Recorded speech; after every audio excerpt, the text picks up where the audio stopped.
में जेका कराची में बलदियाती इलेक्शन थी रही है बार बार मुलतवी थियण खां पोइ अॼु उनजो अमल बाज़ाब्ता तौर सुबुह 8 बजे खां शुरू थी चुको आहे।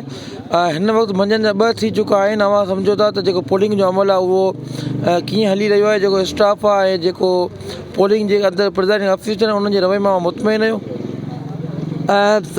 इन वक्त तक ॿुधाईंदो हलां इन वक्त जो पोलिंग जो पंहिंजो वोट जो कास्टिंग जो रेशियो वो काफ़ी घटि आहे। और इन खां अलावा असांजा जो प्रेसिडिंग ऑफिसर और जो जेतिरा भी सरकारी माण्हू आहिनि असांजे लोकल माण्हू खे काफ़ी तंग पिया कनि। उनजी सुस्ती वजह सां हिकु त वोट कास्ट कोन पिया थियनि। इन बक़ाया इलेक्शन बार बार मुलतवी थियण जी वजह सां अवाम अंदरि हिकु मायूसी जी लहर जो अंदरि मौजूदु हुई। उन वजह सां माण्हू घटि त घटि निकिता आहिनि। लेकिन असांजी पूरी कोशिशि आहे पंहिंजा माण्हू कढूं। इंशाअल्लाह मरीद इताद पैनल खे ताले खे कामयाबु करियूं।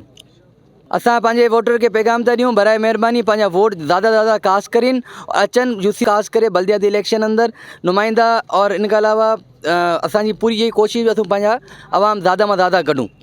ऐं अॼु जेका इलेक्शन थी रहिया हिन में जेके सिक्योरिटी इंतज़ाम आहिनि उन्हनि खे कीअं था ॾिसो। जेके सिक्योरिटी इंतज़ाम रेंजर पुलिस फ़ौज खे मुक़ररु करण जेका उन्हनि ऐलान कयो उहा मुक़ररु न कई वई आहे उनखे अवां कीअं था ॾिसो। सिक्योरिटी इंतज़ाम काफ़ी मायूस कनि इन सां असूं ख़ुशि कोन आहियूं।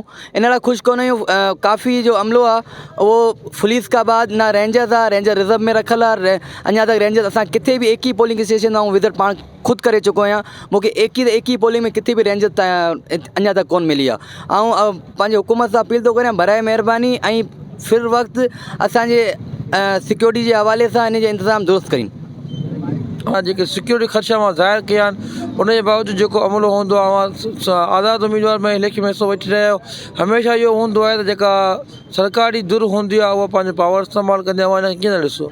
हाँ असांखे काफ़ी मुश्किलात नज़र अचनि पिया और काफ़ी अहिड़ियूं पोलिंग आहिनि जिते असांखे वोट कास्ट कोन पिया कराइनि और काफ़ी सुस्त रवैये जो शिकार आहे। लेकिन असां बि लॻा पिया आहियूं। असां बि इन आसानी सां छॾींदासीं कोन और अल्लाह पाक बहितर कंदो इंशाअल्लाह। असां पूरो इतमाद आहियूं पुर तरीक़े सां और सुठे तरीक़े सां इलेक्शन थियनि और इख़्लाक़ जे दायरे में थियनि कोई इशू या कोई मामिलो नज़र न थिए।